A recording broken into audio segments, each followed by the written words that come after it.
예, 요한계시록 8장은 7나팔이 나오는데요. 이 나팔이 7개 다 나오진 않고 4개만 나옵니다. 4개만 나오고 3개는 저 뒤에 나올 다음 장에 나오는데, 그래서 이제 오늘 7나팔의 재앙 중에서 1번부터 4번까지만 이렇게 보도록 합니다.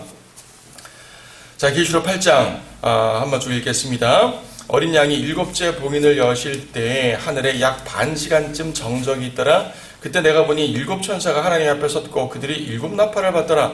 다른 천사가 나와서 금향로를 가지고 제단에 서서 마른 향을 받았으니 이는 모든 성도의 기도와 함께 그것을 보좌 앞에 있는 금제단에 드리고자 함이더라. 그 향의 연기가 성도들의 기도와 함께 그 천사의 손에서 하나님 앞으로 올라가더라. 그 천사가 향로를 가지다가 제단 물을 담아서 땅에 쏟으니 거기에서 음성들과 천둥들과 번개들과 지진이 일어나더라. 자, 5절까지 읽었습니다. 지금요 8장 1절에서 어린 양이 7째 봉인을 뗐다고 말합니다. 7째 봉인을 엽니다. 우리가 봉인은 6장에 나왔었어요. 6장에 나왔고 7장은 14만 4천과 연관해가지고 봉인의 흐름이 살짝 멈췄었죠. 그러니까 6번째 봉인 끝난 다음에 14만 4천에 선택된다는 그런 시간순이라기보다도 6번째 봉인과 7번째 봉인을 설명하는 사이에 요한계시록 7장이라는 삽입장을 넣어가지고 하나님께서 특별한 설명을 해주셨어요. 그러니까 흐름 자체는 6장에서 8장으로 이어지는 거예요. 6장에서 6인을 떼십니다. 인을 떼시는 분은 어린 양 예수 그리스도였습니다. 뒤에 보겠지만 나팔을 불고 호리병을 쏟는 이런 일곱 나팔, 7 호리병, 그런 것을 수행하는 존재는 천사예요. 근데 7인에 대해서는 어린 양께서 직접 떼셨어요. 6가지 인까지 앞에서 봤고 7째 인인데 근데 7째 인을 뗄 때 보니까 8장 1절에서 하늘에 약 반 시간쯤 정적이 있더라. 사일런스, 조용하다는 얘기예요. 어떤 이 7째 봉인을 통해 가지고 어떤 특별한 사건이 나오면 좋겠는데 없어요. 좋겠다기보다도 이제 그런 연결이 없어요. 지금 6번째까지는 봉인을 열 때마다 흰말이 나온다, 검은 말이 나온다, 기근이 있게 된다, 이렇게 그 성도들이 울부짖는다 등등 다양한 내용들이 나왔는데, 여기 8장에서 7째 봉인에서는 아무 일도 나오지 않아요. 오히려 그냥 정적이 있더라, 조용한 거죠. 자, 정적에 이제 갑자기 침묵이죠, 침묵. 하늘의 침묵. 계시록의 흐름 가운데 침묵이 있습니다. 이 침묵이 정확히 무엇을 말하는지, 교리적으로 무엇을 말하는지는 정확히 말하기는 솔직히 힘들어요. 그러니까 대환란 그 7년 중에 어떤 특별한 한 기간이 아무 일 드러나지 않고 가만히 있을 수 있을까? 그렇다면 성경 다른 곳에서 그와 연관된 계시가 있어야 되는데 그런 특별한 계시가 없기 때문에 그건 확인할 수가 없어요. 그러니까 대환란 때 어떤 특별한 우리가 지금 알지 못하는 일이 벌어질지는 모르겠으나 지금 우리가 이 구절을 가지고 확실하게 예측하기는 힘들어요. 다만 우리가 영적으로 적용하기 때문에 이렇게 볼 수는 있죠. 지금 7 인장을 주님께서 어린 양께서 띄실 때는 그 각각의 사건들이 하나의 대환란 때에 있을 전반적인 개괄적인 환란의 모습이었었어요. 그리고 나팔의 재앙을 시작하면서 구체적으로 하나하나씩 빵빵빵 터뜨리시고 계시거든요. 그래서 하나님의 심판이라는 거대한 움직임 앞에서 잠시 멈추는 거예요. 원래 폭풍전야라 그러잖아요. 무엇인가가 이루어지기 전에 잠깐 조용한 거죠. 본격적인 재앙에 대한 일종의 준비 과정 같은 모습일 수가 있습니다. 그리고 영적으로 보더라도요, 성경에 보게 되면 하나님의 직접적인 움직이심 앞에 하나님께서는 온 땅아 잠잠하라, 성도들아 조용하라, 이렇게 하시는 부분이 종종 있어요. 몇 가지 구절 적어놨는데 한번 찾아볼까요? 출애굽기 14장 14절 말씀 보시게 되면 홍해를 건너기 직전 상황인데 출애굽기 14장 14절에서 이렇게 말씀하시죠. 주께서 너희를 위하여 싸우시리니 너희는 가만히 있을지어다. 성도들에게 가만히 있으라 말해요. 하나님이 하신다고. 그렇죠. 또 어떤 말씀이 있냐면 하박국 2장 20절에서 소선에서죠.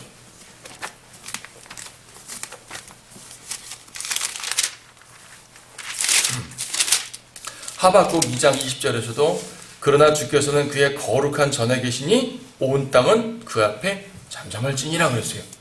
온 땅은 잠잠하라. 지금 이 하박국에서는 주께서 그의 거룩한 전에 성전에 계시니까 잠잠하라 그랬죠. 반면 그 뒤에 있는 스가랴 2장 13절에서는 오 모든 육체들아 주 앞에서 잠잠하라 이는 그가 그의 거룩한 처소에서 일어나심이라. 그러니까 이 모든 사람들에게 잠잠하라, 내가 움직일 거야, 잠잠하라 라고 말씀하시는데, 우리가 지금 본 두 개의 구절 하박국 2장에서는 주께서 그분의 성전에 계시니까 잠잠하라 라고 말했고, 스가랴에서는 성전에서 일어나셔 내려오시는 거예요. 지금 주께서 처소에서 일어나셨으니까 이제 내가 본격적으로 일을 시작할 거야, 잠잠하라 라고 말하는 거죠. 어떻게 보게 되면 이러한 분위기를 묘사하는 걸 수가 있어요. 꼭 그 사건이 직접 매치된다고 하는 건 아니라 하더라도 하나님의 거대한 움직이심 앞에 백성들에게 조용히 시키시는, 왜냐하면 백성들이 막 움직이게 되면 하나님의 드러나심이 안 나타나잖아요. 하나님께서 일하심이. 오늘날 영적으로 적용해도 마찬가지입니다. 우리가 무엇인가를 열심히 기도해서 하나님께 뜻을 구하는데 하나님께서 이루시겠다고 하는데요, 내가 경고망동하게 막 함부로 행동하다가 하나님의 이루심을 방해할 수도 있습니다. 그래서 물론 우리가 믿음을 갖고 움직이는 건 필요한 것이로되 하나님께서 먼저 움직이도록 하나님 앞에서 내가 잠잠할 수 있는 그런 자세를 갖추는 것이 더 필요하다는 얘기죠. 그래서 주님께서 골방에서 기도하라 그런 게 다 이유가 있는 거예요. 우리가 잠잠하라 하신 거거든요. 그래야 주님께서 역사하신다는 얘기거든요. 자, 거기 보게 되면 그래서 이제 2절에 보더라도 7천사가 7나팔을 준비해 있죠. 그러니까 7째 봉인은 그 봉인 자체에서 어떤 재앙이 나오는 것이 아니라 7째 봉인 자체가 7나팔을 쫙 보여주는 장면이에요. 7째 봉인으로서 7나팔이 쫙 준비됩니다. 본격적인 재앙을 언급하는 모습이죠. 그런데 3절을 보게 되면은 지금 2절에서 7나팔이 준비됐습니다. 한 천사가 나팔 하나씩 불 때마다 재앙이 터지게 됩니다. 나팔은 재앙을 준비하는 과정인데 2절에서 나팔을 말한다면 곧바로 첫 번째 나팔을 말하지 않고 갑자기 첫 번째 나팔에 등장하기 전에 또 하나의 일을 말씀하고 있는 것이 뭐냐면은 다른 천사가 나와서 금양로를 가지고 제단에 서서 많은 양을 받았으니, 다른 천사라는 말은요 7나팔을 가진 7천사가 아닌 또 다른 천사를 말하는 거예요. 7나팔 천사들은 지금 재앙을 준비하고 있는데, 그렇죠, 재앙을 준비하고 있는데 다른 천사가 먼저 재앙을 나타나기 전에 등장합니다. 뭐라냐면 금향로를 받았다 그래요. 제단에 서 있다 그럽니다. 금향로는 뭐냐면 구약 성전에 보게, 성막이나 성전 보게 되면 뜰에 번제단이 있습니다. 뜰에서 번제단에서 짐승을 잡습니다. 번제단은 불타는 곳이죠. 이건 놋제단이에요. 놋제단. 이건 뜰에 있습니다. 성소 건물 밖에 있는 뜰에 있고, 여기서 이제 잡게 되면은 이제 그 성소 건물 안으로 들어오죠. 성막이라면 그 천막 안으로 들어오는 거죠. 들어오게 되면 뭐 촛대도 있고 뭐 빵 차리는 상도 있고, 거기에 또 하나의 제단이 있죠. 밖에 있는 제단은 재물을 태우는 제단이라면 안에 있는 제단은 향을 피우는 제단입니다. 그래서 향제단이라고 그래요. 밖에 있는 그 번제단은 놋으로 만든 제단인데 안에 있는 이 번제단은, 그러니까 향제단은 금으로 되어 있어요. 그러니까 나무로 만들어서 금을 입힌 거죠. 금으로 되어 있어요. 그래서 이제 이 제단 자체는 거기 고정되어 있는데 거기에 향기를 피우는 향로를 가지고 제사장이 왔다 갔다 합니다. 그래서 이제 천사가 여기서는 금향로를 가지고 향을 받았다. 그리고 이는 모든 성도의 기도라고 말합니다. 그리고 기도와 함께 그것을 보좌 앞에 있는 금제단에 드리고자 함이라. 4절에서는 그 향의 연기가 성도들의 기도와 함께 천사의 손에서 하나님 앞으로 올라갑니다. 그러니까 하늘에 있는 제단을 보여주는 거예요. 하늘에 있는 특별한 성막의 제단을 보여주는 거죠. 항상 구약 성막이든 이제 여기서 말하는 거든지 간에 기본적으로 향이라는 것은 성경에서 제단의 향이라는 것은 기도를 상징합니다. 기도. 앞에 5장 8절로 나왔었어요. 5번째 봉인을 뗐을 때 이제 5장 8절에서도 나왔죠. 5장 8절 5번째 봉인이 아니라, 그래서 그 8절 끝에 그 향은 성도들의 기도라 그랬습니다. 성도들의 기도라. 여기서 제단은 하늘의 제단입니다. 우리가 이 6장에서 다섯 번째 봉인을 뗐을 때 제단 아래에서 죽임당한 자들의 혼이 있다라고 말할 때 이거는 땅의 제단이라는 말을 썼어요. 이걸 땅의 제단이라 말한 이유는 대환란 때 예루살렘에 문자적인 성전이 세워져 있을 거라는 것을 언급하는 말이고, 그리고 대환란 때 혼들은 일시적으로 다시 이제 땅에 있는 낙원으로 들어갈 수 있다라고 언급을 드렸었어요. 그리고 울부짖잖아요. 5장에서는 죽임당한, 즉 순교당한 성도들이 울부짖습니다. 하늘에 올라가서 울부짖을 이유가 없잖아요. 그래서 땅이라고 표현을 한 건데, 이것은 이제 하늘재단이라고 말하는 사람도 있어요. 왜냐하면 8장의 재단이 하늘재단이니까 연결시켜서 말하는 분들도 있지만, 저는 6장의 재단은 땅의 재단이라고 보는 게 맞는 것 같아요. 그런데 8장의 재단은 하늘의 재단이 맞아요. 하나님 앞에서 향기가 딱 맡아지는 겁니다. 그렇다고 기도가 하늘에서 드려지는 건 아니죠. 땅에서 드려지는 겁니다. 모든 기도는 땅에서 드려지죠. 그렇지 않습니까? 하늘에서 무슨 기도를 더 드려요? 하늘에서는 찬양만 하는 거죠. 우리가 위에 올라가니까. 땅에서 기도가 드려집니다. 많은 성도들이 기도가 드려질 때 그 모든 기도, 구약에서는 이스라엘 성전 내에서 드려졌지만 지금은 성전이 아니라 우리 성도들 각자가 성전이니까 여러분이 어디에 있든지 어느 장소에 있든지 어떤 시간에든지 주님께 기도를 하게 되면 그 기도가 올바르고 정당할 때, 그렇죠? 헛된 기도는 당연히 안 되는 거고, 하나님 뜻에 따라 오늘 올바른 기도를 한다면 그 모든 기도는 이렇게 하늘로 올라가는 거죠. 눈에 보이지 않는 향기가 되어가지고 위로 올라가서 하나님의 제단 앞에서 하나님께서 기쁘게 이렇게 이제 향기를 맡으시는 거예요. 연락 받으시는 거죠. 그래서 기도는 향기라고 표현을 합니다. 여러분이 드리는 모든 기도는 향기가 될 거예요. 하나님 앞에.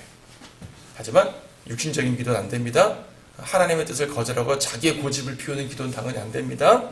바리새인 같은 기도는 안 되고요. 그렇죠? 정말로 가난한 마음속에서 그 가슴을 치는 그 세리 죄인의 같은 그런 간절한 심정으로 기도할 때 여러분이 어떠한 기도를 드리든지 그 기도는 주님 앞에 상달될 거예요. 자, 천사가 어떤 특별한 천사인데, 천사가 우리의 기도를 가지고 하나님 앞에 갖다 바친 거예요. 그렇다고 해가지고 이 천사의 손을 통해 올라간다고 4절에 있잖아요. 천사의 손을 해서 올라갔습니다. 그렇다고 천사가 기도의 중보자라고 생각하시면 안 됩니다. 우리의 기도는 천사를 통해서 간다. 그러므로 천사가 중보자다. 이런 식으로 해석하는 사람들이 이제 천주교인들인 거죠. 그래서 천주교인들이 천사 숭배하잖아요. 하나님께만 기도하는 게 아니라 천사에게도 기도하고, 뭐 이제 성인들에게 기도하고 많은 이제 우상들을 두는 거죠. 하나님과 우리 사이의 중보자는 예수님 한 분밖에 없다고 말씀하셨는데 이들은 많은 중보자를 둡니다. 땅에 있는 눈에 보이는 사제들부터 시작해서 온갖 이제 다양한 신적 존재들을 창작해내 가지고 숭배하는 겁니다. 안 됩니다. 천사는 뭐냐면 아무리 천사가 우리의 중보 기도를 갖고 올라간다 하더라도 그가 중보자라는 것은 아니고요. 천사들은 하나님의 일을 수행하는 사역자일 뿐입니다. 일꾼이에요. 종이죠, 종. 히브리서 2장 14절에서는 구원을 상속받을 자들을 섬기기 위한 하나님의 종들이다. 하나님의 일꾼이다. 하나님의 사역자라는 표현을 쓰고 있습니다. 천사들은 사역자일 뿐이에요. 종을 주관하는 하나님께, 주인께 우리가 감사하고 경배드리고 영광 돌려야지 그 수행하는 종에게 영광 돌릴 필요는 없잖아요. 그렇죠. 간구를 해도 종을 부리는 주인에게 간구라는 거지 종에게 간구하는 것이 아닙니다. 종은 단지 수행할 뿐입니다. 자, 천사는 그런 존재들입니다. 하지만 하나님의 거룩한 일을 수행하는 천사들이기 때문에 중요한 역할들을 하는 거죠. 근데 5절에 보게 되면은 자, 이 연기를 가지고 하나님 앞에 올라갔어요. 향로를 가지고 올라갔는데 5절에서는 그 향로를 가지다가 제단불을 담아서 땅에다 쏟아버립니다. 그러니까 음성들과 천둥들과 번개들과 지진이 일어난다고 말합니다. 재앙이 드디어 시작이 되는 거예요. 그래서 이제 6절부터는 7 나팔 가진 천사들, 첫째 천사가 나팔 불고 둘째 천사 나팔 불 때마다 이제 엄청난 일들이 벌어집니다. 그래서 5절은 6절부터 펼쳐지는 7 천사의 재앙을 한꺼번에 개괄적으로 보여주는 거예요. 그런데 우리가 지금까지 과정을 봤잖아요. 이 모든 과정이 기도라는 이 모든 과정을 이루는 핵심 포인트가 기도였어요. 기도가 향기가 되어서 올라가서 하나님께서 받으셨는데 천사는 그 향을 또 쏟습니다. 그러니까 기도라는 그 향이 없었다면 쏟을 것도 없는 거죠.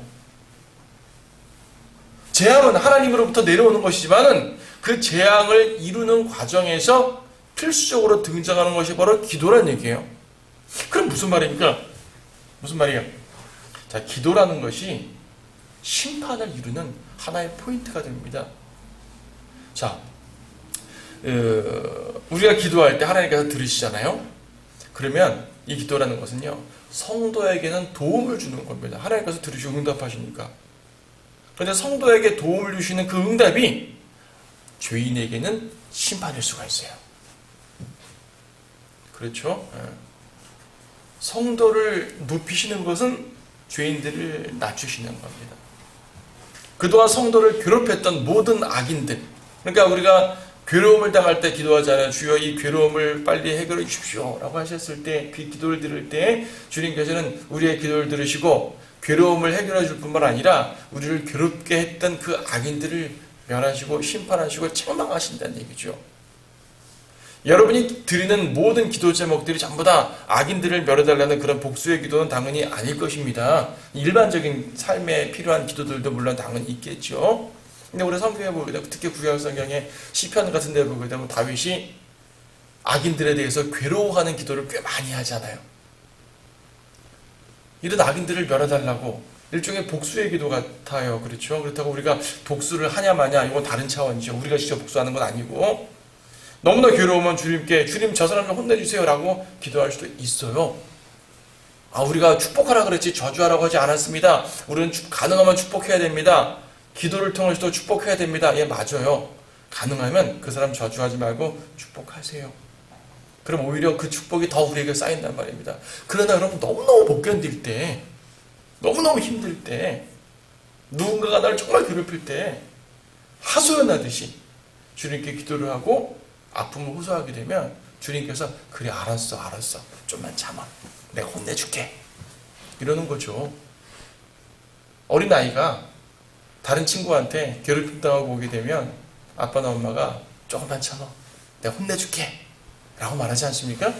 하나님과 똑같은 겁니다. 이걸 우리가 복수의 기도를 했느니 사랑을 안 했느니 이 차원으로 말할 필요가 없어요. 하나님께서는 하늘에서 들으시고 주님의 적절한 판단 속에서 이루어 주실 것입니다. 여긴 개인적인 기도를 말하는 것이 아니라 모든 성도들의 기도가 주님 앞에 이르렀을 때 주님께서 그 모든 성도들, 즉 땅에서 구약 이스라엘이든 신약 교회든지 간에 항상 그들의 이 하나님의 성도들은 세상에서 고난을 당하잖아요. 그러므로 성도를 돕는 하나님의 기도 응답의 궁극적인 모습은 뭐냐면은 이 세상을 심판하는 겁니다. 그게 대환란인 거예요. 대환란. 그러니까 대환란의 고통이라는 것은 하나님의 예언에 따라서 그냥 자연스럽게 이루어지는 것 같기도 하지만 사실은 성도들을 괴롭힌 자들에 대한 복수입니다.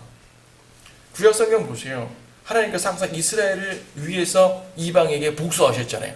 아시리아에게 복수하시고 바빌론에게 복수하시고, 그렇죠. 악인들에게 복수하셨습니다. 대환란은 성도들을 위한 온 세상의 복수예요.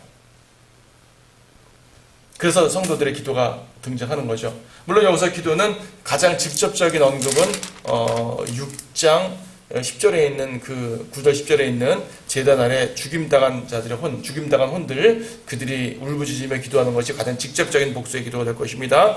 오 거룩하시고 참되신 주여, 땅에 살고 있는 그들을 심판하시어 우리의 피를 갚아주실 날이 얼마나 남았나이까. 6장 10절에서 기도하죠. 그러니까 이제 11절에서 잠시만 더 쉬라 라고 말씀하십니다. 잠시만 더 쉬라. 이제 쉼이 끝나고 주님께서 심판하시는 일이 7, 8장에서 벌어지는 거예요. 나팔들에서. 그렇게 일하시면 되겠습니다.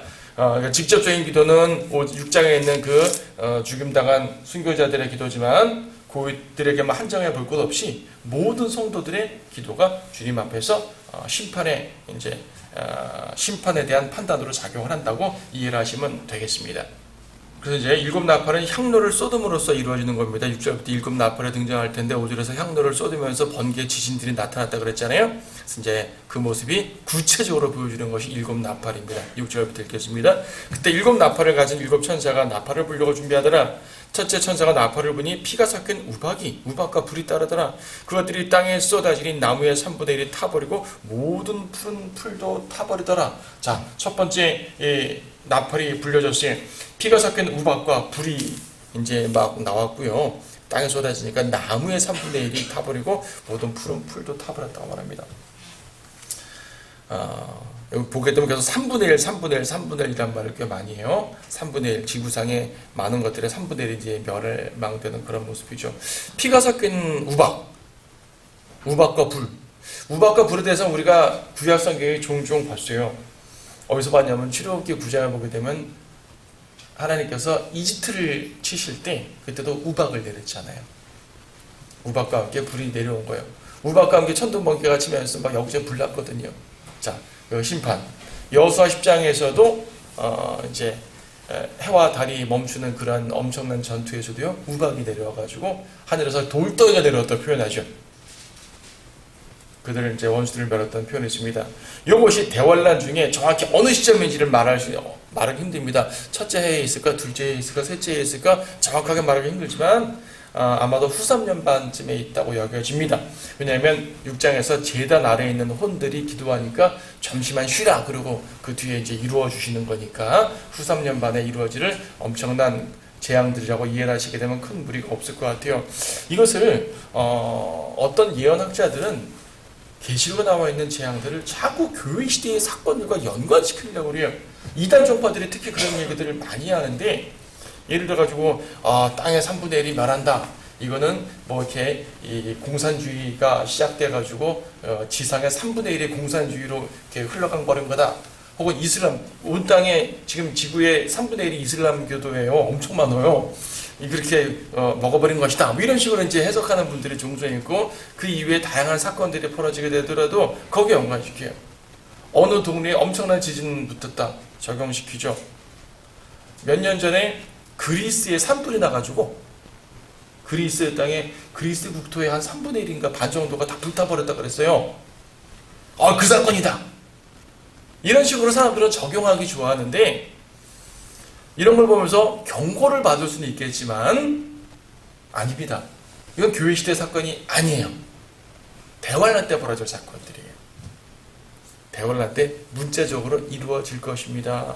교회 시대에 적용되면 안 됩니다. 다만 우리가 명확히 말하기 힘든 건 뭐냐면, 여기서 땅의 3분의 1이라고 했을 때 전 세계의 3분의 1을 말하는 건지, 지중해 중동 지역, 항상 다니엘 때부터 예언은 지중해와 중동 지역, 이스라엘과 주변 이 지역을 중심으로 모든 예언이 흘러갔잖아요. 그래서 그쪽 지역을 말하는지는 명확치 않아요. 왜냐하면 뒤에 바다가 나오는데 바다도 지중해를 말할 가능성이 많거든요. 그러다 보니까 그쪽 지역에 제한될 수도 있을 것일 수도 있다. 아니면 전 세계에 대한 거다. 명확히 말하기 힘들지만 어쨌든 환란 때 가봐야 알 상황입니다. 자, 두 번째 천사가 나팔을 붑니다. 8절. 둘째 천사가 나팔을 부니 거대한 산이 불에 타서 바다로 던져지는 것 같더니 바다의 3분의 1이 피가 되더라. 또 바다에 있는 생명을 가진 피조물들 3분의 1이 죽고 배들의 3분의 1이 파괴되더라 라고 말했습니다. 자, 거대한 산이 불에 타서 바다에 던져집니다. 이거 어떤 모습 같아요? 화산 폭발이죠. 화산 폭발하게 되면 산의 일부가 팍 튀어가지고 바다에 들어가잖아요. 우리 제주도 같은 경우도 화산 때문에 여러 가지 섬이 생겼고 막 그랬잖아요. 계시록이 쓰여지는 그 시대, 로마 시대에도 폼페이 화산 폭발이라든지 여러 화산 폭발이 로마 제국 내에 있었습니다. 그래서 이런 훈련들을 거기에다 한정시키는 사람들이 있는데 아니에요. 그런 것들을 보고 경고를 받을 수는 있지만 여기서 말씀하시는 직접적인 내용들은 대환란 때 펼쳐질 내용들입니다. 바다의 3분의 1이 피가 된다 그랬어요. 바다의 생물들이 죽고요. 거기 떠다니는 배가 3분의 1이 또 파괴된다고 말씀하죠. 여기서 바다가 무엇을 말하는지, 성경에서 바다는요 여러 가지로 쓰입니다.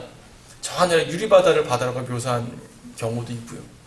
하지만 성경에서 바다 하게 되면 대부분 어느 바다를 말하냐면은 갈릴리 바다를 말할 때도 있어요. 복음서에서는 이제 그냥 바다 하면 갈릴리 바다를 주로 말하고, 또 출애굽 상황과 연관해서 말할 때는 바다 하면 홍해 바다를 주로 말하죠.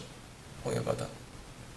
그런가 하면 사해 바다를 바다로 말할 수도 있고, 에스겔 같은 데서는 큰 바다, 작은 바다에서 큰 바다는 지중해, 작은 바다는 뭐 이렇게 사해 바다 이렇게 말하기도 합니다. 그런가 하면 다니엘이라든지 이런 예언 종말과 연관된 예언을 말할 때 바다 하게 되면은 지중해를 말하는 게 많아요. 지중해. 그래서 이 바벨론 같은 경우도 동방에서 바다를 타고 이제 바다까지 쭉 진출하잖아요.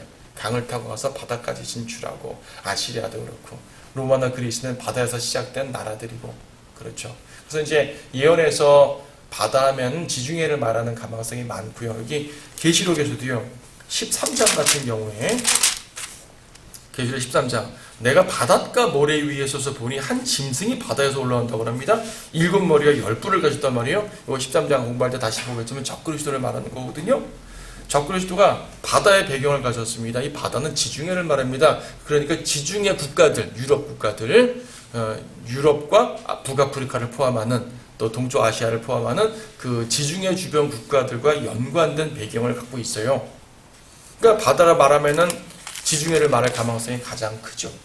그래서 그렇게 보게 되면은 여기서 바다를 지중해로 말한다면 이 재앙들에 대한 직접적인 묘사는 그 지중해와 중동 지역, 이 지역에 대한 모습이 수도 있지 않겠는가라고 해석할 수도 있다는 얘기예요. 근데 아까 말씀드렸던 것처럼 몰라요. 가봐야 하는 거예요. 대월날 때 가봐야 하는 거예요. 말 그대로 전체 온 세상 바다를 말하는 걸 수도 있어요. 세상 모든 바다의 3분의 1이 이렇게 죽어버리는 걸 수도 있어요. 대벌레는 엄청나거든요. 하나님의 재앙은 엄청나기 때문에 그렇게 이해할 수도 있습니다. 그거는 우리가 명확히 말하기 힘들다. 그죠? 산이 바다로 옮기는 거, 불에 타가지고 바다로 던져진 것 같다 했습니다. 여러분, 산이 불에 타서 바다로 던져진다. 이 장면을 떠올릴 수 있는 예수님의 말씀이 있었어요. 뭐냐면 제자들에게, 너희가 믿음이 있다면 이 산을 바다로 빠지게 해도 될 거라고 말씀하신 적이 있잖아요. 기억나죠? 여러분 마태복음 21장 말씀 보시면, 마태복음, 마가복음도 나오지만 마태복음 21장에서 몇 절이에요? 21절.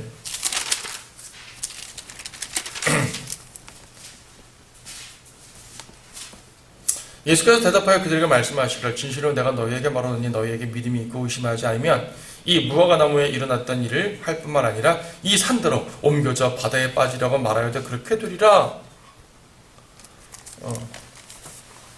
믿음이 있으면 바다를 움직일 수도 있어요. 바다가 아니라 산을 바다에 빠뜨리기도 한다고 말했습니다.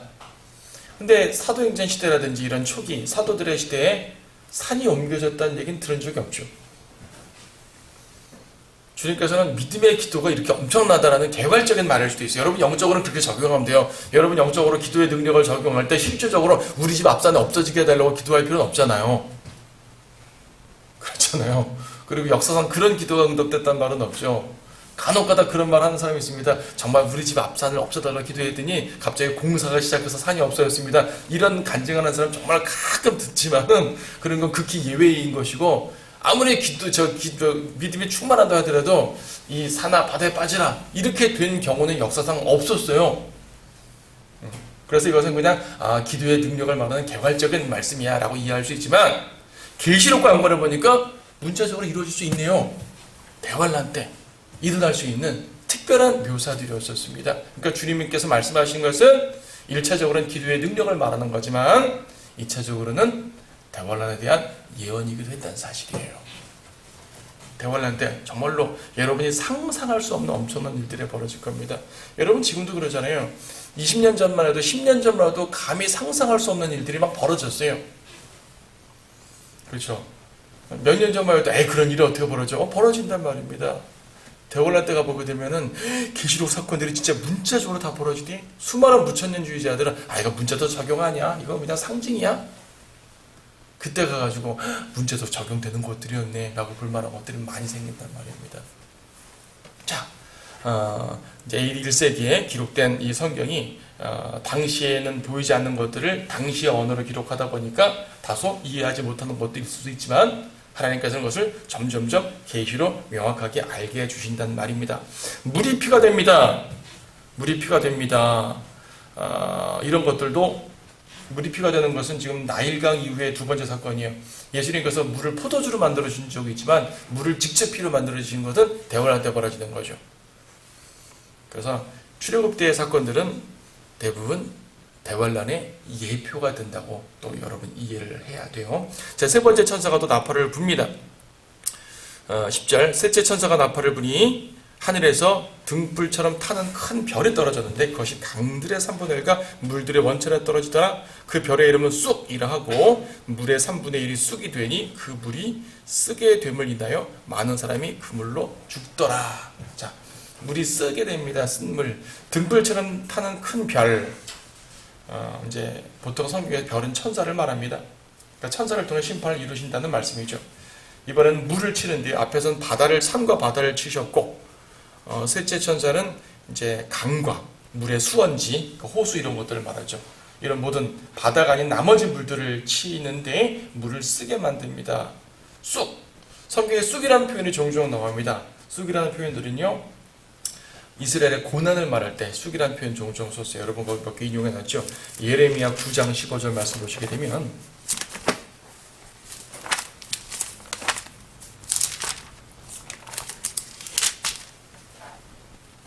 예레미야 9장 15절에 그러므로 만군의 주 이스라엘 하나님이 같이 말하노라. 보라 내가 그들 즉 이 백성을 먹이리니 쑥으로 먹이고 독이 든 물을 주어 마시게 하리라. 쑥으로 먹이고 독이 든 물. 우리나라 사람은 쑥 좋아하죠. 우리나라 사람들이 이제 먹는 쑥은 이렇게 이 식용쑥이지만요. 여기서 말하는 쑥이라는 것은 그런 개념이 아니라 독초 같은 걸 말하는 거예요. 쓰고요.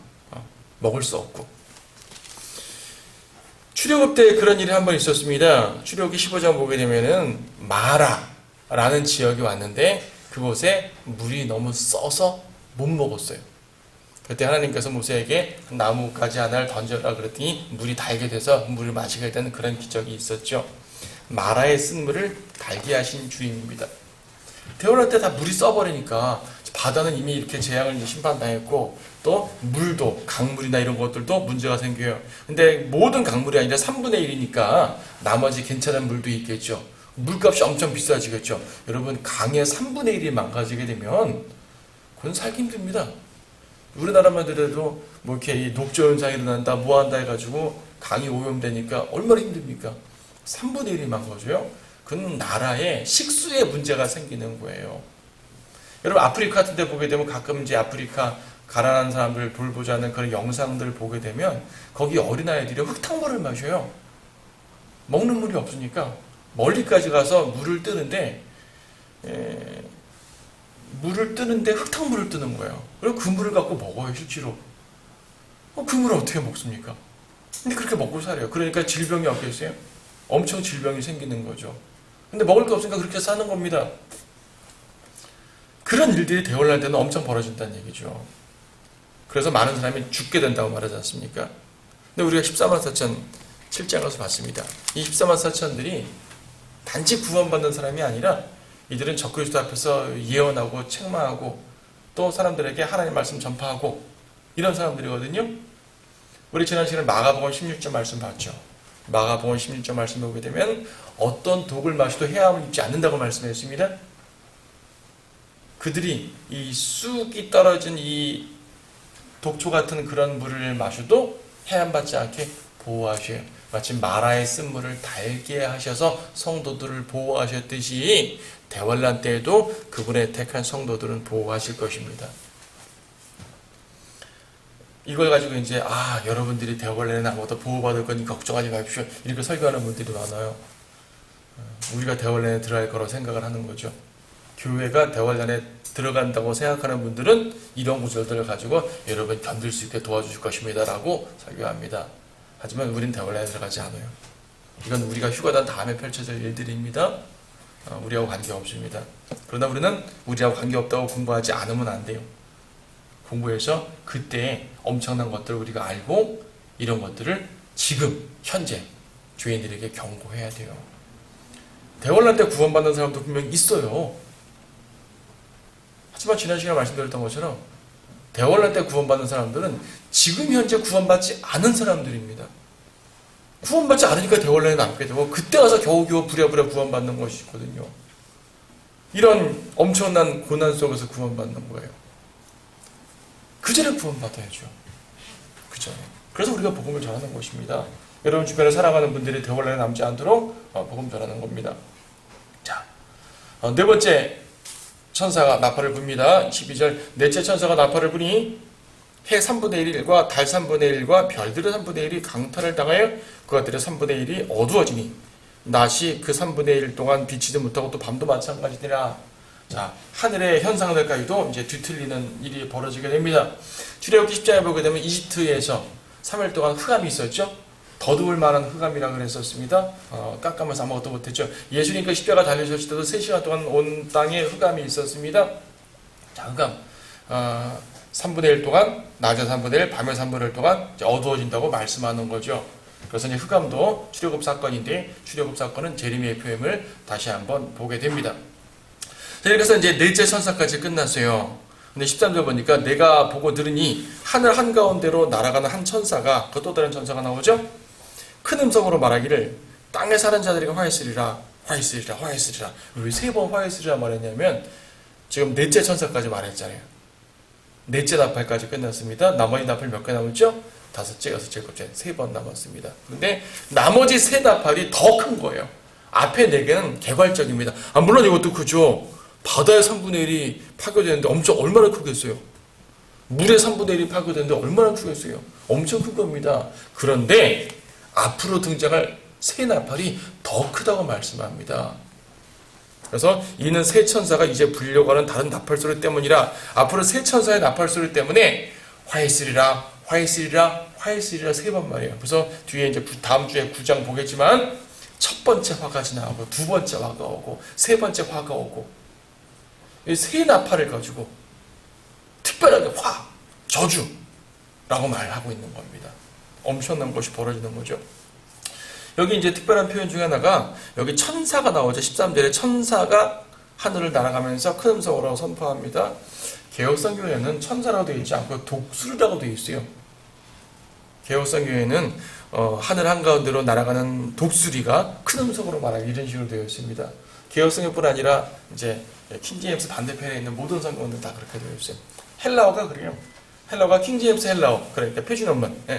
킹제임스 헬라어는 독수리라고 이글, 그러니까 독수리 아니요 그 천사 안겔로스, 안겔루라고 되어 있는데 이제 변경된 헬라어에서는 아에토스라 그래가지고 아에투라 그래가지고 이제 독수리로 묘사하거든요. 헬라어 자체에서 변경돼서 그럽니다. 근데요 독수리하면 말이 되지 않아요. 계시록에 독수리가 딱 한 번 나오는데 언제 등장하냐면은 내생물, 내짐승, 내짐승의 얼굴 중 하나가 독수리, 그거밖에 나오질 않아요. 그리고 이 그룹들인데 그룹들은 하나님 보좌에서 찬양하는 존재로 나오고 그 이외에 예언을 이루는 모든 존재들은 천사거든요. 갑자기 독수리가 왜 나오죠? 내생물 중 하나 독수리가 나왔다면 독수리가 사자도 나와야죠. 그렇죠. 독수리, 사자, 황소, 사람이었잖아요. 황소도 나와야죠. 안 나와요.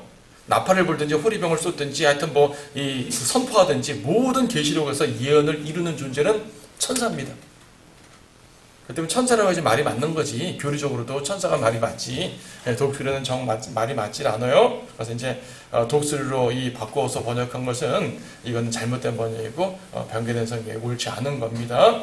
예언을 수행하는 모든 존재는 천사들. 14절 6절에서도 하늘을 나는 천사가 또 영원한 복음을 선포하는 장면 나와요. 항상 천사입니다. 그렇게 이해하시면 됩니다. 어쨌든 말씀드린 것처럼 13절은 9장을 예고하는 장면이에요. 앞으로 나타날 새 나팔, 새 화 기대하시라 그 말입니다. 자, 그것을 기대하면서 오늘은 18장으로 마치도록 하겠습니다.